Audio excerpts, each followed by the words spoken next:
بسم اللہ الرحمن الرحیم۔ محترم حضرات، آج کی منزل میں یعنی آج بروز جمعرات 30 اپریل کو رات کی تراویح میں جو قرآن پاک تلاوت کیا جائے گا اس کا خلاصہ آپ سماعت فرمائیں۔ آج کی منزل میں انشاءاللہ سورۃ الاعراف مکمل تلاوت کی جائے گی، یعنی 8ویں پارے کا دوسرا نصف اور 9ویں پارے کے پہلے 3 پاؤ آج تلاوت کیے جائیں گے۔ اللہ رب العالمین آپ سب کا قرآن پاک پڑھنا سننا اپنی بارگاہ میں قبول فرمائے۔ سورۃ الاعراف کے شروع میں اللہ رب العالمین نے یہ بیان فرمایا کہ محبوب، ہم نے جو آپ کی طرف سے یہ کتاب نازل فرمائی ہے، آپ اس کتاب کی وجہ سے جو آپ کے اوپر ذمہ داری عائد ہوتی ہیں، آپ اس میں کسی قسم کی کوئی تنگی کوئی پریشانی محسوس نہ کریں۔ ہماری مدد ہر وقت آپ کے شامل حال رہے گی، اور یہ جو قرآن ہے یہ اس لیے ہے تاکہ آپ اس کے ذریعے سے لوگوں کو ڈرائیں کہ وہ اللہ سے اور اللہ کے عذاب سے ڈریں اور اصلاح کی طرف آئیں، توبہ کی طرف آئیں، ایمان کی طرف آئیں۔ اور یہ کتاب اہل ایمان کے لیے سراپا نصیحت ہے۔ جو اچھے اعمال کرے گا، جس کے اعمال کے وزن بھاری ہوں گے، وہ قیامت کے دن کامیاب ہوگا، اور جس کے اعمال نامے کا جو وزن ہے اچھے اعمال والا وہ ہلکا ہوگا تو وہ خسارے میں ہوں گے۔ قصہ آدم و ابلیس، یعنی آدم علیہ السلام اور ابلیس کا جو واقعہ ہے وہ اس کے سورۃ اعراف کے دوسرے رکوع کے اندر اللہ رب العالمین نے تفصیل سے بیان فرمایا ہے کہ کس طرح ابلیس نے قسم کھا کر آدم علیہ السلام کو یہ یقین دہانی کرائی کہ جی میں آپ کا خیر خواہ ہوں۔ تو آدم علیہ السلام نے جب اللہ کے نام کی قسم سنی ابلیس کے منہ سے تو وہ اس پر اعتبار کر گئے کہ اللہ کے نام کی بھی کوئی جھوٹی قسم کھا سکتا ہے، تو یہ وہم و گمان ان میں نہ تھا، یہ گمان ان کو نہ تھا۔ تو اللہ کا نام سنتے ہی اس پر اعتبار کر گئے، مگر شیطان نے ان کو دھوکہ دے دیا۔ اللہ رب العالمین نے فرمایا لباس کے حوالے سے کہ ہم نے لباس نازل کیا ہے، ان لباس بنانے اور پہننے کی ہم نے استطاعت ودیت کی ہے حضرت انسان کو، اور یہ تمہارے لیے تمہاری شرم کی چیزوں کو ڈھانپنے والا لباس ہے، لیکن یاد رکھیے اصل لباس جو ہے وہ تقوی کا لباس ہے۔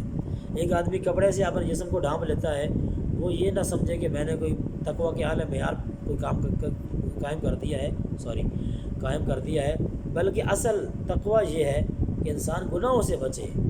جس طرح کپڑے سے ہم نے اپنے جسم کے ظاہری اعضاء کو چھپا لیا ہے، اسی طرح ہم تقوی کے ذریعے سے اپنے گناہوں کو جو ہے وہ ختم کریں، گناہوں سے دور رہیں، تقوی اختیار کریں، گناہوں سے بچیں۔ اصل لباس وہ تقوی کا لباس ہے۔ اللہ رب العالمین نے فرمایا کہ جب تم اے بنی آدم جب نماز کا وقت ہو مسجد آؤ تو تم زینت اور خوبصورتی اختیار کرو۔ صاف اور شفاف کپڑے پہننے کا اسلام نے حکم دیا ہے۔ کپڑے بے شک بہت مہنگے نہ ہوں کہ کوئی ہزاروں میں وہ آپ سوٹ خریدیں، بے شک وہ چند 100 روپے کا سوٹ ہو، مگر وہ صاف ہو، اجلا ہو۔ شریعت نے یہ حکم دیا ہے۔ کھاؤ پیو اور اسراف نہ کرو، فضول خرچی نہ کرو، جہاں ضرورت کی حد تک بنتا ہے جو کھانا اللہ کی جو نعمتیں ہیں وہ کھاؤ، استعمال کرو، اللہ کا شکر بجا لاؤ۔ اسی طریقے سے اللہ رب العالمین نے اس صورت میں یہ فرمایا کہ کافر کا جو داخلہ ہے جنت کے اندر وہ ایسے ہی ناممکن ہے جیسے مخلوق کے لیے یہ ناممکن ہے کہ ایک سوئی کے چھوٹے سے سوراخ میں سے اونٹ کو گزارا جائے۔ سوئی کے سوراخ میں سے اونٹ کا گزارنا جیسے مخلوق کے لیے ناممکن ہے، اللہ کے لیے تو کچھ بھی ممکن جو ہے ناممکن نہیں ہے۔ مخلوق کے لیے جس طرح سوئی کے سوراخ میں سے اونٹ کا گزارنا ناممکن ہے، ایسے ہی کافر کا جنت میں داخلہ ناممکن ہے۔ جو ایمان لائے اور اچھے اعمال کرتے رہے، اللہ فرماتے ہیں ہم ان کی قوت سے زیادہ بوجھ ان پر نہیں ڈالیں گے، ایسے لوگ جنت میں ہیں، جنت میں جائیں گے اور وہاں ہمیشہ ہمیشہ رہیں گے، اور وہاں کسی قسم کی کوئی بیہودہ آواز نہیں سنیں گے، کسی قسم کا وہاں لڑائی جھگڑا نہیں ہوگا، وہاں کوئی ٹینشن کوئی پریشانی ان کو وہاں پہ نہیں ہوگی۔ دوزخی جب دوزخ میں جائیں گے تو دوزخی اہل جنت سے یہ فریاد کر کے کہیں گے کہ اے اہل جنت، جو تمہیں اللہ نے نعمتیں دی ہیں، جو تمہارے پاس جنت کا پانی ہے، وہ کچھ ہمارے اوپر بھی ڈالو، کیونکہ ہم سڑ کے کوئلہ ہو چکے ہیں، جل گئے ہیں ہم۔ تو جنتی جواب دیں گے کہ یہ تمام چیزیں اللہ نے حرام کر دی ہیں کافروں پر، نہ کوئی پانی تمہیں مل سکتا ہے اور نہ ہی کوئی اور نعمتیں مل سکتی ہیں۔ تو یہاں میں یہ کہا کرتا ہوں کہ دوستو ایمان کی قدر کریں۔ جو اللہ نے آپ کو ایمان دیا ہے یہ کوئی معمولی چیز نہیں ہے۔ آج ہماری جو دنیاوی جو ہماری ایک آنکھ ہے وہ یہ شاید بتا رہی ہو ہمیں کہ یہ ایمان کی کیا ویلیو ہے، جی بس کلمہ ہی پڑھانا اور ہم نے کیا کیا ہے۔ لیکن جب آپ قرآن کا مطالعہ کریں تو آپ کو پتہ چلتا ہے، جب آپ دوزخیوں کی حالت پہ جب غور کریں گے کہ کس طرح وہ ایک ایک چیز کو ترسیں گے، پانی کو ترسیں گے، حتیٰ کہ وہ یہ کہے گا کہ ہمیں کسی طریقے سے تھوڑی دیر کے لیے عذاب کو موقوف کر دیا جائے، ٹھیک ہے عذاب کلیتاً ختم نہ کیا جائے مگر تھوڑا سا ہمیں کوئی ریسٹ بیچ میں دے دیا جائے، تھوڑی دیر کے لیے ہمیں آرام پہنچا دیا جائے، تو وہ اس آرام سے بھی محروم رہیں گے۔ لہٰذا ایمان کی قدر کریں، اپنے ایمان کو قیمتی بنائیں، مضبوط بنائیں، اور دعا کریں اللہ سے جب ہم دنیا سے جائیں تو اس طرح جائیں کہ ہم ایمان اپنے ساتھ لے کے جائیں۔ حضرت نوح علیہ السلام کی احوال بیان کیے، کس طرح ان کی قوم نے ان پر اعتراضات کیے، ان کو حتیٰ کہ گمراہ تک کہا معاذ اللہ۔ کس طرح نوح علیہ السلام نے تحمل کے ساتھ، برداشت کے ساتھ اپنی قوم کی باتوں کو سنا ہے۔ حضرت شعیب علیہ السلام کی قوم، کس طرح انہوں نے شعیب علیہ السلام کے لیے سخت نازیبا الفاظ بولے مگر انہوں نے صبر سے کام لیا ہے۔ اسی طریقے سے حضرت ہود علیہ السلام قوم عاد کی طرف بھیجے گئے، حضرت صالح علیہ السلام قوم ثمود کی طرف بھیجے گئے، ان کے تمام کے احوال یہاں اللہ رب العالمین نے تفصیل سے اس میں بیان کی ہے۔ 9 پارے کی شروع میں قوم شعیب کا تذکرہ ہے۔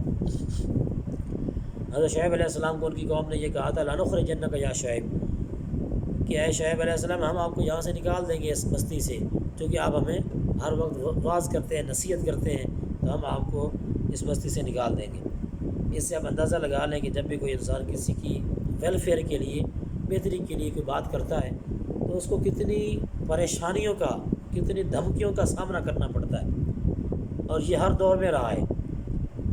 آپ جب بھی کوئی اچھی بات کسی کو کریں گے تو کچھ لوگ ایسے ہوں گے جو آپ کو تائید کریں گے کہ آپ نے صحیح کہا ہے، مگر کچھ لوگ ایسے بھی ہوں گے جو آپ کے دشمن بن جائیں گے اچھی بات کرنے پر۔ حتیٰ کہ آپ لوگوں کو نماز کا درس دے دیں نا، نماز کے بارے میں لوگ اس پہ بھی ناراض ہو جاتے ہیں۔ تو یہ ہر دور میں اہل ایمان کے ساتھ، اہل تقوی کے ساتھ یہ معاملہ رہا ہے۔ اللہ رب العالمین نے فرمایا کہ اگر مکہ والے 2 کام کرتے، ایمان لاتے اور تقوی اختیار کرتے، تو ہم زمین اور آسمان کی ساری نعمتیں، برکتیں ان کے لیے، ان کے دروازے کھول دیتے۔ اس سے یہ پتہ چلا ایمان اور تقوی اللہ کی رحمتوں کو اپنی طرف کھینچنے کے لیے، جذب کرنے کے لیے بڑا ضروری ہے۔ موسیٰ علیہ السلام اور فرعون کے واقعات تفصیلاً اس میں بیان کیے گئے ہیں۔ وہ 70,000 جادوگروں کا آنا، موسیٰ علیہ السلام کا اور ہارون علیہ السلام کا ایک طرف ہونا، 6 لاکھ قیمتی، اور فرعون اور 70,000 جادوگروں کا ایک طرف ہونا۔ انہوں نے اپنی رسیاں پھینکی جو سانپ بن کے دوڑ رہی تھی، نظر یہ آ رہا تھا جیسے یہ سانپ ہے۔ موسیٰ علیہ السلام نے اپنا عصا پھینکا اور ان عصا کا اجدھا بننا اور تمام سانپوں کو نگل جانا، 70,000 جادوگروں کا ایمان لے آنا موسیٰ علیہ السلام پر، اور اس طریقے سے فرعون کا پھر ان کو دھمکیاں دینا اور ان کو شہید کروا دینا، یہ سارے واقعات تفصیلاً اس میں بیان کیے گئے۔ موسیٰ علیہ السلام کو کس طرح تورات ملی، 70 لوگ جو موسیٰ علیہ السلام کے ساتھ پہاڑ طور پہ گئے تھے، اور انہوں نے وہاں جا کر یہ فرمائش کی کہ ہم تو اللہ کو اپنی آنکھوں سے دیکھنا چاہتے ہیں، پھر ہم ایمان لائیں گے، ہمیں اللہ اپنی آنکھوں سے نظر آئے۔ تو اللہ نے ان پر ناراضگی کا اظہار کیا اور ایک بجلی نے ان کو 70 آدمی کو مار دیا۔ پھر موسیٰ علیہ السلام کی دعا سے ان 70 آدمی کو دوبارہ زندہ کیا گیا اور وہ موسیٰ علیہ السلام کے ساتھ چل کے آئے، پھر قوم نے توبہ کی۔ یہ سارے واقعات تفصیلاً یہاں اس سورۃ الاعراف کے اندر موجود ہیں۔ سورۃ الاعراف کے 9 رکوع کے اندر اللہ رب العالمین نے فرمایا کہ وہ جو آدمی برے کام کرتا ہے اور پھر توبہ کرتا ہے اور اس کے بعد وہ ایمان لے آتا ہے تو ہم اس کے ساتھ بہت بخشش والا معاملہ کرتے ہیں، اور یہ نوید سنائی ہے، خوشخبری سنائی ہے گناہ گاروں کو کہ اے گناہ گارو، اگر تم اب بھی اپنا خیال کر لو، توبہ کر لو، ہم تمہارے پچھلے سارے گناہ معاف کر دیں گے۔ عہد میثاق، وہ جو ایک وعدہ تمام لوگوں نے کیا تھا، جب اللہ نے پوچھا تھا کیا میں تمہارا رب نہیں ہوں، تو سب خاموش تھے۔ انبیاء علیہ السلام میں سے حضور علیہ الصلوۃ والتسلیمہ سب سے پہلے گویا ہوئے، آپ بولے اور آپ نے فرمایا بلا۔ تو آپ کو سن کر دیگر انبیاء نے اور بعد میں آپ کی امتوں نے، انبیاء کی امتوں نے یہ کہا جی بلا، کیوں نہیں، آپ ہمارے رب ہیں۔ اس وعدے کا بھی یہاں عہد میثاق کا یہاں تذکرہ ہے۔ قوم بنی اسرائیل کو کس طرح اللہ کے غضب کا شکار ہوئی اور اس کو بندر اور خنزیر بنا دیا گیا، یہ بھی اس صورت میں بیان ہوا ہے۔ ایک واقعہ جو بڑا قابل توجہ ہے، موسیٰ علیہ السلام کے زمانے میں ایک آدمی تھا جس کا نام بلعام بن باعور تھا۔ وہ بڑا مستجاب الدعوات تھا، موسیٰ علیہ السلام پر ایمان لا چکا تھا، جو دعا کرتا تھا قبول ہوتی تھی۔ تپتی تیز دھوپ کے اندر لوگ آتے تھے کہ دعا کریں بارش ہو، وہ ہاتھ اٹھاتا بارش کے لیے، ابھی وہ ہاتھ چہرے پہ نہیں پھیرتا تھا کہ بارش برسنا شروع ہو جاتی تھی۔ اتنا مستجاب الدعوات، دعا اس کی فوراً قبول ہوتی۔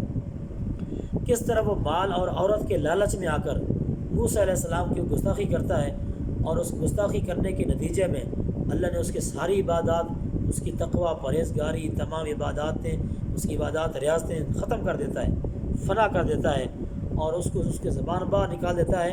اور اللہ نے اس کی مثال کتے کی سی مثال دی ہے، قرآن کے اندر اس کا ذکر کیا ہے، فمثلہ کمثل الکلب، اس کی مثال کتے کی سی مثال ہے۔ موسیٰ علیہ السلام کے گستاخ کو اللہ رب العالمین نے، جو ایک تقوی کے اعلیٰ معیار پہ قائم تھا، جب موسیٰ علیہ السلام کا گستاخ بنا تو اللہ نے اس کی کتے کی سی مثال بیان کر دی ہے۔ اس سے آپ اندازہ لگا لیں کہ جو امام الانبیاء کے خلاف بات کرے گا اور زبان استعمال کرے گا، گستاخی کرے گا ہمارے پیارے نبی کا کی گستاخی کرے گا، اس کا حشر کیا ہوگا۔ جب موسیٰ علیہ السلام کی بارگاہ میں گستاخی کرنے والا مقرب ترین آدمی، جس کی دعا فوراً قبول ہوتی ہے، جب وہ کتے کی سی اس کی شکل بنا دی جاتی ہے اور اس طرح اس کی زبان باہر لٹک رہی ہے اور وہ کتے کی اسی طرح آوازیں نکال رہا ہے، جب اس کا حشر دنیا میں یہ ہوا ہے، تو آپ ذرا تصور میں لائیں کہ امام الانبیاء کی شان میں جو آدمی گستاخی کرے گا اس کا حشر کیسا ہوگا۔ اسی سورۃ الاعراف کے آخری رکوع میں رب العالمین نے قرآن کریم کے حوالے سے یہ بیان فرمایا ہے کہ جب قرآن پڑھا جائے تو خاموش رہو اور اس کو سنو، توجہ سے سنو، تاکہ تم پر رحم کیا جائے۔ پتہ چلا کہ قرآن پاک پڑھنے سے اور قرآن پاک سننے سے اللہ کی رحمت اترتی ہے۔ اگر ہم یہ چاہتے ہیں کہ ہمارے گھروں کے اندر قرآن پاک اللہ کی رحمتیں اتریں، تو ہمیں چاہیے کہ ہم گھروں کے اندر قرآن پڑھیں، پڑھائیں، گھر کے اندر قرآن کا ایک ماحول بنائیں، خواتین قرآن پڑھیں، بچے ہمارے قرآن پڑھیں، تو جیسے گھر کے اندر ماحول بنانا چاہیے۔ جیسے ہم نے گھر میں بڑی بڑی LEDs لگا کر، LCD لگا کر ان کو ڈرامے اور فلموں کا ماحول دیا ہے، ہم نے خود پیسے لگا کے ان کو ماحول دیا ہے کہ وہ فلمیں دیکھیں، ڈرامے دیکھیں، گانے سنیں، ہم نے لاکھ لاکھ روپے کی LED لگا کے دی ہے۔ اسی طرح ہماری یہ بھی ذمہ داری ہے کہ ہم قرآن کا ماحول اپنے بچوں کو دیں۔